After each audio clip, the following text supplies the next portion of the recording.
As a constitutional law attorney, former senior legal advisor and personal counsel to President Donald J. Trump, Jenna Ellis believes in the rule of law and the importance of integrity in our elections. And she's ready to tackle the big cultural and legal issues facing America.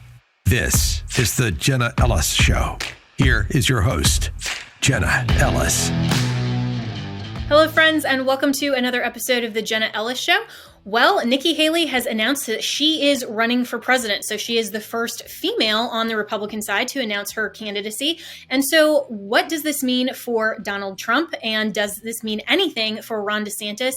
And what about some of the other candidates that we expect to enter the race soon, like Mike Pompeo, like Mike Pence, and oh, I think we forgot about John Bolton and his mustache. Well, joining me in just a few moments will be David Brody from CBN. He is a chief political analyst, and I think he has some really important points that if you are just discounting Nikki Haley right out of the gate, you're not going to want to miss what he has to say about her and her track record, because he thinks, and I think too, she's actually going to be more of a formidable candidate than some people are giving her credit for. Legacy Precious Metals is the company that I trust to give you good and patient counsel for investing in your retirement. The Biden administration has caused a financial crisis, and they have no clue how to fix it. Oil prices have skyrocketed, and when oil prices go up, not only do your expenses go up, but the cost of transportation and shipping spikes, leading the prices of goods to rise. And we are already seeing record inflation. That's the last thing that we need. Our economy is in trouble, and you need to take steps to protect yourself. If all your money is tied up in stocks, bonds, and traditional markets, you may be vulnerable. So gold is one of the very best ways to protect your retirement. No matter what happens, you own your own gold. It's real, it's physical, and it's always been valuable since the dawn of time. Call Legacy Precious Metals today at 866-528-1903 or visit them online at legacypminvestments.com. That's legacypminvestments.com, where you can download the free investor's guide. You can also go to my Facebook page, Jenna Ellis. I am a public figure on Facebook, and I just posted yesterday a really great interview with the president of Legacy Precious Metals, who is discussing why you need to start your retirement account even if you're in your 20s or 30s. There is always a great time to protect your retirement and invest, just like you want to protect your health over the long term.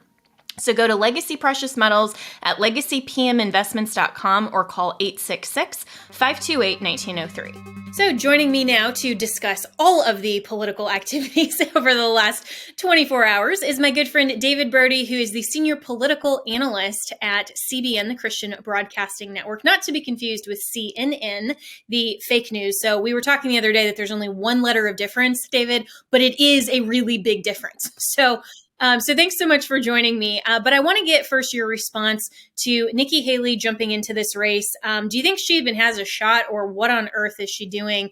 Just kind of coming out of nowhere and saying, hey, I'm running for president too. Right. Well, a couple of things. First of all, one letter does matter, as you say, regarding CNN and CBN. Also, I am not with the Canadian Broadcasting Network. We've had that happen as well. All right. But in terms of Nikki Haley, look, I mean, it doesn't take a rocket scientist to kind of figure out that she wanted to run all along. And, it's interesting how she is making very clear that she called Donald Trump, kind of like, can I have your approval, please?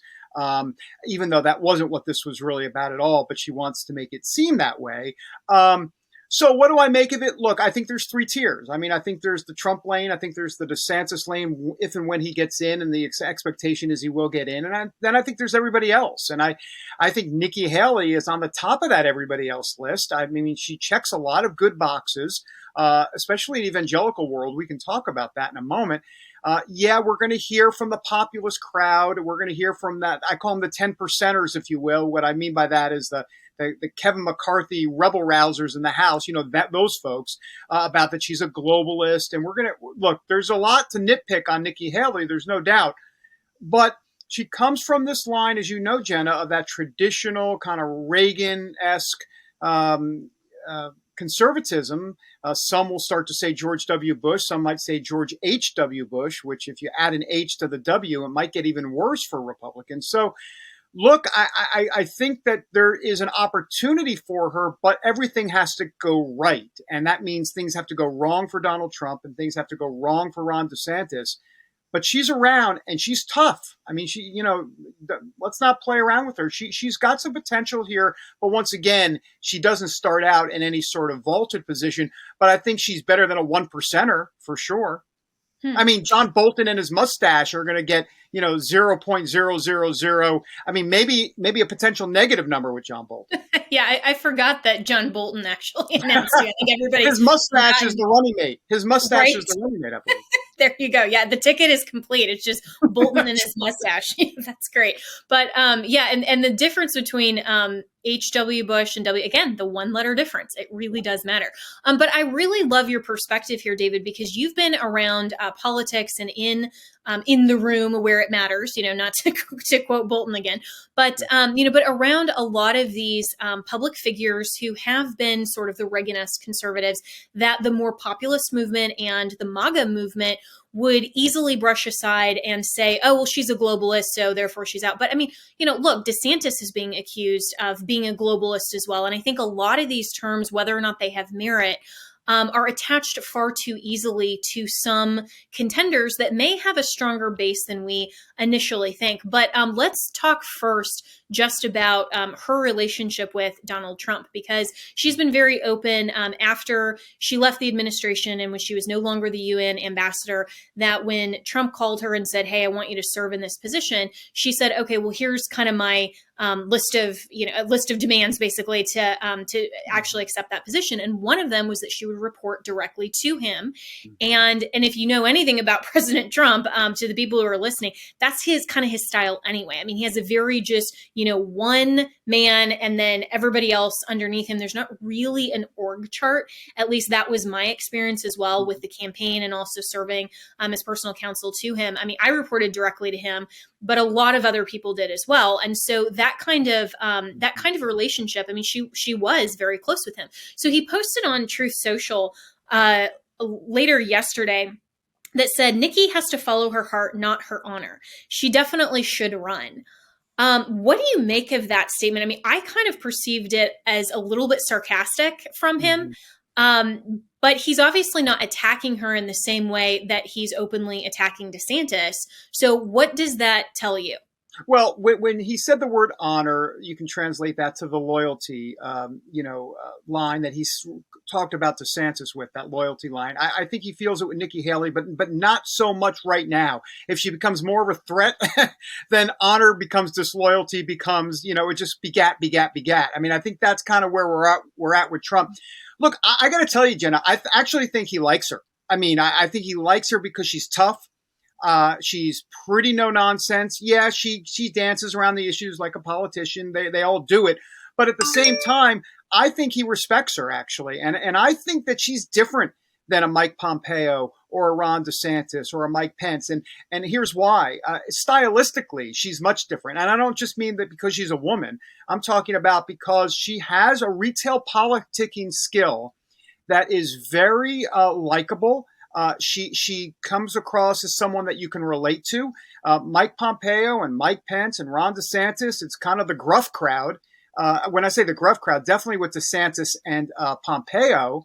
Mike Pence has a little bit, obviously, more likability to him, but he's also kind of like not the glad-handing guy. But I think Nikki Haley stands different from all of them. So I think you combine the fact that Trump actually likes her, and actually respects her, which is more important than likes.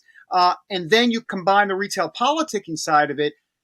Look, I think she poses different challenges to Donald Trump as opposed to Ron DeSantis and Mike Pompeo and even Mike Pence, who are a little bit more in a certain lane that Trump can attack. I think Nikki Haley presents different issues for him. Yeah. And why, David, I think you're really important to this conversation and why this kind of analysis goes deeper and I think is far more important than just this sort of knee-jerk opinion from the populist crowd that says, oh, well, she's a globalist. We don't like her for XYZ reasons, so she absolutely has no chance. Because there is a likability factor to her. And when we're looking at the overall scope of, frankly, the establishment party that still does get elected in a lot of different areas, there is a lot of merit to Nikki Haley. And I don't think that we can just discount her out of hand. And we also can't discount the genuine possibility that she's entering this race to potentially vie for a vice presidential position. Mhm. And a lot of people are suggesting that it should be, if there's, a woman on the ticket at all, if identity politics matter, which unfortunately they do to a lot of Republicans, then that spot should go to Carrie Lake. But my response to that, and tell me if you agree with me or want to distinguish what I'm saying from your opinion.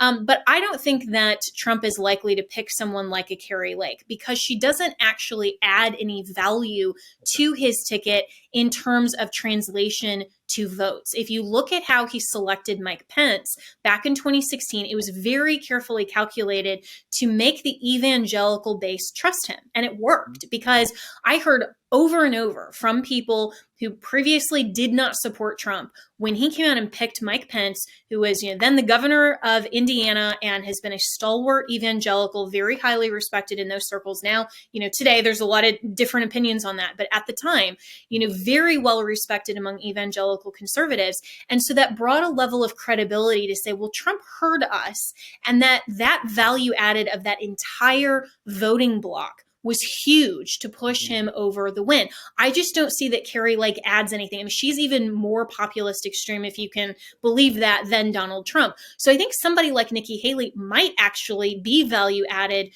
to a Trump ticket in 2024. Yeah, I agree with you, Jenna, 100%. Carrie Lake is a double down situation, maybe even a triple down situation. There's no upside. And let's take the political consultants out of this for a moment, because I think from a political consultant standpoint, it's a no-brainer not to pick Carrie Lake. I mean, for a lot of the reasons that we said. But let's also look at the track record. I mean, Carrie Lake, what has she done? I mean, when I say what has she done, I mean, you compare her to Nikki Haley, and it's just there. I mean, you just see the credentials and the gravitas to a degree. And I'm not saying that Carrie Lake doesn't have gravitas, and I don't want to call her a one-trick pony either. But she's very good against the media. But after that, what are we talking about here? And look, here's the thing on the globalist stuff. I go back to the 10% Republican rebel rousers, if you will, that challenge McCarthy. That's limited. I mean, if you think about the whole Republican Party and everybody you're going to need to defeat the Democrat in November, and quite frankly, even within the primary structure, you have a wide swath of Republicans. You're going to need someone that's going to be able to, in essence, kind of see a much bigger picture here. And here's the thing. The globalist crowd, Jenna, I mean, you can talk to this as well, but this is a small contingent of Republican voters. Listen, when we get on Twitter and we get on Instagram and you see it in your feed every day and all of a sudden it becomes Klaus Schwab is the devil, which, by the way, he may be. But the point is that isn't what someone who's traditionally going to church, who's in the pews, who's going to church at 11 a.m. and going to Cracker Barrel at 12:30. They're not Klaus who? A lot of evangelical Christians don't know. They should know who Klaus Schwab is. They should know what the WEF is up to. But the reality is they don't. And so therefore, everybody thinks like, oh, Nikki Haley's going to be labeled a globalist and that'll be the end of her campaign. I don't buy it. I think that's a limited portion of the Republican base, an important part of the Republican base, a base that has a loud voice, as we saw with Boebert and Gates and others. But I think at the end of the day, that from an empirical standpoint, from a plurality standpoint, I don't think gets the job done. I think Nikki Haley will be able to overcome that potentially.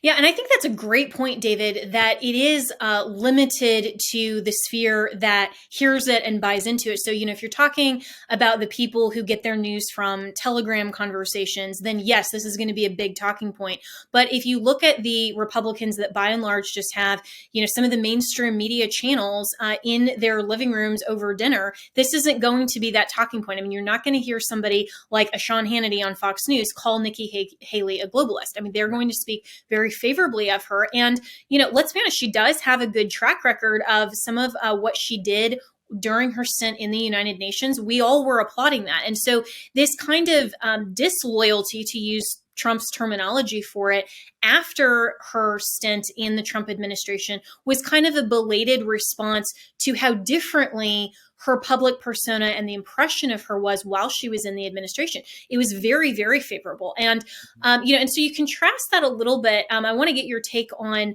the others in kind of that third category that you're talking about, because you have Trump, then DeSantis, and then everybody else. Mm-hmm. And so with Nikki Haley, why would you put her at the front of the pack instead of someone like a Pompeo or like a Mike Pence, or someone else who potentially would get in the race? And, you've had the opportunity as a journalist to get to know these people. I mean, you sat down with Mike Pence and Mike Pompeo and all of these others throughout the course of your, 30-year plus journalistic career. And so, some of these guys personally. And I think your perspective for everybody listening, if they're part of that group that thinks, the populist take on this is the correct one, I think that you have some insights here that are really worth talking about. Well, I mean, I do think retail politicking, as we talked about earlier, has a lot to do with it. I think she's just better on the campaign trail than you're probably going to see from Pompeo or Pence. Now, having said that, let's remember that third tier, when Pompeo gets in and Pence and others, they're all going to be going after her specifically, especially if she's formidable, which I think she will be. And so that's going to lower a little bit of her stature. But let's also remember, I think Nikki Haley, from an evangelical checklist standpoint, let's go down the list. She's really good on the life issue. She's really good on Israel, like big time good on Israel, like maybe top tier. Well, she's definitely top tier in Israel. Now, so is Pence, so is Pompeo. But she's been there, done that at the United Nations. I mean, she's been able to talk to world leaders and argue UN resolutions, if you will, in front of the United Nations for Israel when everybody else was against Israel. She's got a strong track record on that, on religious freedom. And I go down the list. So bottom line is, I think Nikki Haley has a lot going for her. And I think it's also important to understand that Pence comes with baggage. Pompeo comes a bit with the Trump administration. I don't want to call it baggage, but he's tied to Trump a little bit, and he's going to have to distance himself. Nikki Haley was always kind of in that tier B stratosphere. She was not inside the White House. She was not kind of dealing with that. She was at the United Nations. And I think she can kind of play a little bit of the outsider role that the other two might not be able to play. Yeah, and I think those are all really valid perspectives. And so what about a dark horse coming into this on a Republican ticket or even independent with somebody like a Tulsi Gabbard? Because I see her as actually being a really strong candidate that, let's just say hypothetically, DeSantis decides not to run. And so Trump is, the only candidate that is taking charge, and we don't have that whole debate. But then you have somebody like a Tulsi who has left the Democrat Party, and she's not really as far right as Trump, but she's definitely not as far left as the Democrats whose party she's left. Could she potentially have a small window of opportunity here to really get votes from both sides and be genuinely a moderate candidate? I think you're right on that. Having said that, do I think there's longevity in that? No, I don't think so. I think ultimately she'll be lukewarm for certain people and lukewarm for certain people on the other side, and ultimately probably doesn't bridge the gap. There's too much baggage on both the left and the right when you start to really drill down on some of what she stands for. But overall, in the macro, it all sounds good. I think the dark horse candidate could be Glenn Youngkin. We'll see. Glenn Youngkin, what he did in Virginia, and I'm just talking Virginia alone, regarding the local school boards, the PTAs, the Parents Unite, all of that, that I believe is a microcosm as to what it needs to happen at the national level. I truly believe it. And Donald Trump has been out with a plan already about fighting gender ideology at the school level. I think that's wonderful. Jenna, I truly believe, and I know it's supposed to be the economy, stupid, and I know it's supposed to be X, Y, and Z, all these different issues. I don't buy it. I think that if you want to win the White House in 2024 and you're a Republican candidate and you have to somehow win independents and soft Ds, you need to go to the school board situation. You need to go with what's happening with parents, because at that point, then you start to talk common sense. Then you start to get to independents and those soft Ds that go, yeah, you know what? That is crazy stuff. That's too much. It's a bridge too far. And we always talk about how the left has pushed it. But what's the tangible proof? Well, the tangible proof is at the local school board. The tangible proof is with the parents every single day, the quote crap. Why did I put quote? The crap that they have to deal with. And I believe that if a Republican candidate like Youngkin did in Virginia, does at the national level and just hammers that every single day, because that's what Youngkin was doing, I believe that could be a very much a winning ticket to the White House because you can get the independents and the softies. That's my view on it. Yeah. And, interestingly, the pushback against Youngkin has been, oh, well, he's a globalist, too. It seems like anybody who isn't Donald Trump or a Trump apologist in the way that, for example, Carrie Lake or someone of her ilk is, then the automatic knee-jerk response is, well, then they must be a globalist. They must be a RINO. They must be establishment, which, I don't think is a fair just knee-jerk label on anyone who is not Donald Trump, including Ron DeSantis. And, let me just say, when we hear globalist, and we know what the globalist definition means, and we know what they're saying by that, but I also think there's so much more wrapped up into that word globalist. I mean, globalist kind of is an acquiescer, if you will, someone that's going to kind of be part of the establishment, be somewhat of the part of the world crowd, someone that's kind of getting along with what's Zelensky? Going on in Ukraine. Yeah, Zelensky, sorry. Yeah. Excuse me. Zelensky, my gosh, I'm sorry, I'm getting old. Zelensky. So the bottom line is, I think it's kind of code for squishy establishment, get along, been there, done that, not a fighter. I think it's all of that is wrapped up into globalist, and that's where. And I'll be honest with you, I think there's some truth to that, because that is an old guard mentality, and we have a new guard coming in with Donald Trump, who started the whole, I'm a fighter. You're going to punch me. I'm going to punch you twice as hard. And I think that is still what people want. I believe that that's Donald Trump's best sell, that he's the fighter and he'll punch you twice as hard. And I believe that stands today as much as it did in 2016, maybe even more so today. So I do believe that Trump could be capitalizing still on that. We'll see. It's going to be messy, Jenna. It's going to be messy. Well, absolutely, and it'll be definitely fascinating. But also how you characterize how people are using that term globalist. I think you're really right, where they're saying, this is just somebody who won't be a leader, be a fighter, and go against the status quo, and just say, well, I'm doing what's in the best interest of America first, and screw you, everybody else who would challenge me, right? But yet you have somebody like Ron DeSantis who's actually doing that in Florida. I mean, he's literally saying, go woke, go broke, and here's where I stand, and I'm going to fight for these positions, and he's getting a lot of wins. And so I'm not sure how people who are trying to attach that label to him, including Trump, who are trying to attach that label, that's really not going to go very far for people who analyze this for just a couple of minutes. And even what Youngkin is doing in Virginia, that doesn't really seem to mesh. And I believe a delineation point in all of this as we move forward in 2024 will be the fight over funding regarding Ukraine. I mean, where is DeSantis exactly on that when push comes to shove? Where is he, not just on the money, but on the tanks, on the artillery? You just go down the list. There are a lot of questions for not just DeSantis, but Nikki Haley and Pompeo. So this is a game of three-dimensional chess here, because they're going to want to be rah-rah rabid in the primaries with this stuff.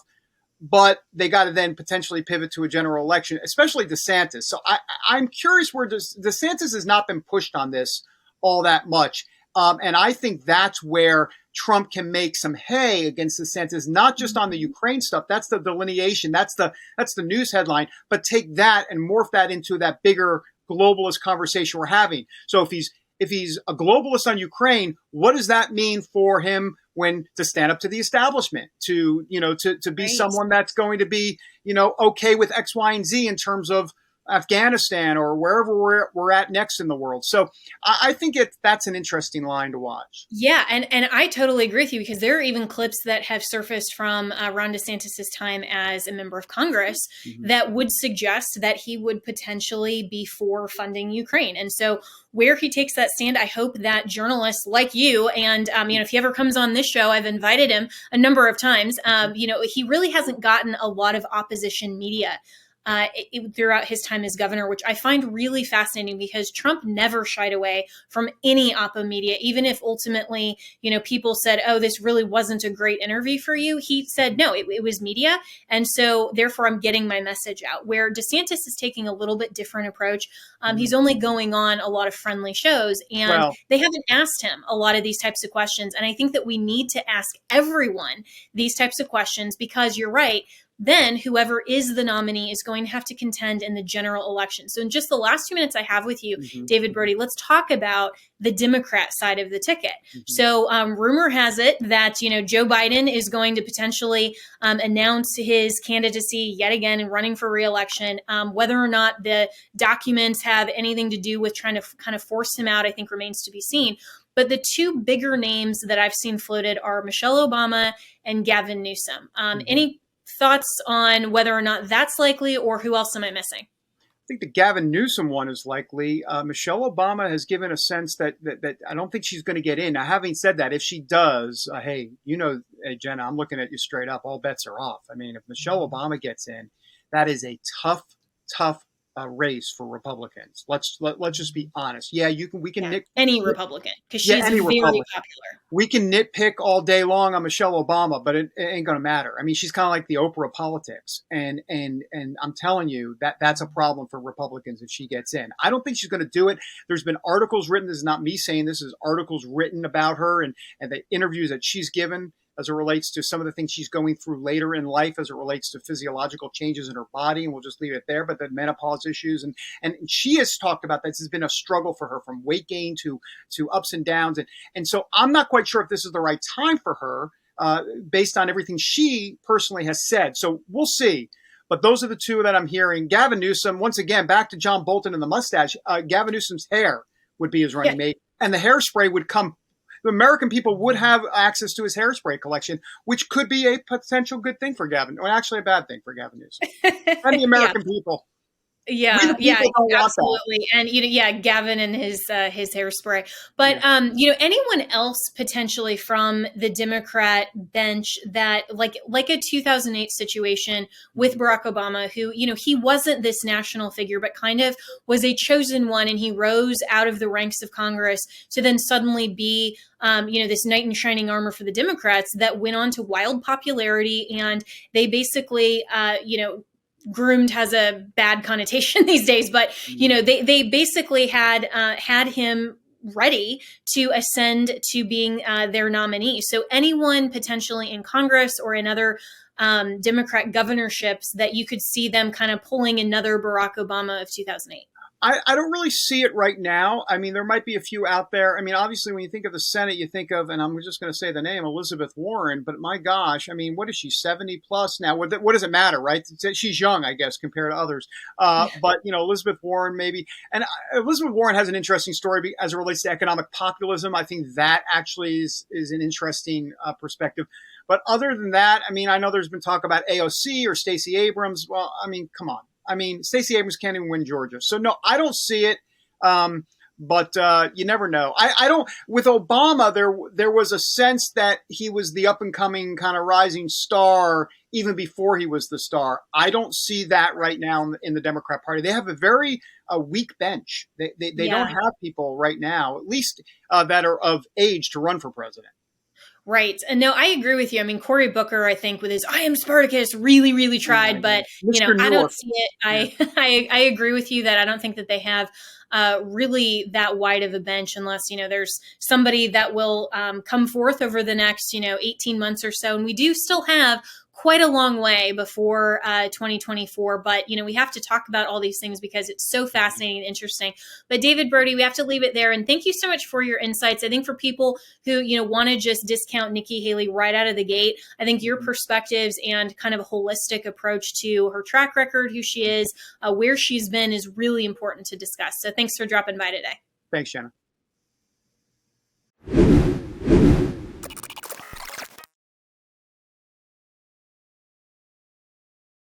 Experts have been warning that a food shortage could be coming even in the United States. They've been telling us this for months. John Boyd Jr., a fourth-generation farmer, told Fox News that, quote, "We're going to see empty food shelves in the coming months. And this is why survival food is more important than ever." He's right. You need to create your stockpile of the best-selling 4 Patriots survival food kits. This is not ordinary food. We're talking good for 25 years super survival food. This is hand-packed right in a family-owned facility here in the USA. The kits are compact, they're sturdy, they're water-resistant, and stack easily. But most importantly, they are survival food, and this is necessary as we have no idea what the next coming years may bring. So right now, you can go to 4patriots.com, that's the number 4patriots.com, and use code Jenna to get 10% off your very first purchase. Included in this 3-month survival kit, you will get the year-long guarantee plus free shipping on orders over $97. They're called 4 Patriots because a portion of every sale is donated to charities who support our veterans and their families. Just go to 4patriots.com. That's the number 4patriots.com. Use promo code Jenna to get 10% off. That's 4patriots.com, promo code Jenna. Start building your stockpile today. Legacy Precious Metals is the company that I trust to give you good and patient counsel for investing in your retirement. The Biden administration has caused a financial crisis, and they have no clue how to fix it. Oil prices have skyrocketed, and when oil prices go up, not only do your expenses go up, but the cost of transportation and shipping spikes, leading the prices of goods to rise. And we are already seeing record inflation. That's the last thing that we need. Our economy is in trouble, and you need to take steps to protect yourself. If all your money is tied up in stocks, bonds, and traditional markets, you may be vulnerable. So gold is one of the very best ways to protect your retirement. No matter what happens, you own your own gold. It's real, it's physical, and it's always been valuable since the dawn of time. Call Legacy Precious Metals today at 866-528-1903 or visit them online at legacypminvestments.com. That's legacypminvestments.com, where you can download the free investor's guide. You can also go to my Facebook page, Jenna Ellis. I am a public figure on Facebook. You need to start your retirement account even if you're in your 20s or 30s. There is always a great time to protect your retirement and invest, just like you want to protect your health over the long term. So go to Legacy Precious Metals at legacypminvestments.com or call 866-528-1903. Have you ever picked up a towel set because it felt so soft in the store, but then when you leave and you go to use it, it's not really that absorbent? It's basically a towel that is leaving you out to dry. That's why MyPillow has developed the MyPillow towels that actually work. I know, it's totally mind-blowing. Towels that actually dry you. Their 6-piece towel set includes 2 bath towels, 2 hand towels, and 2 washcloths. They come in a variety of colors. I have the sage green and the white. I love them. And right now you can receive a 6-piece set for only $39.98 with promo code Jenna. That's Jenna.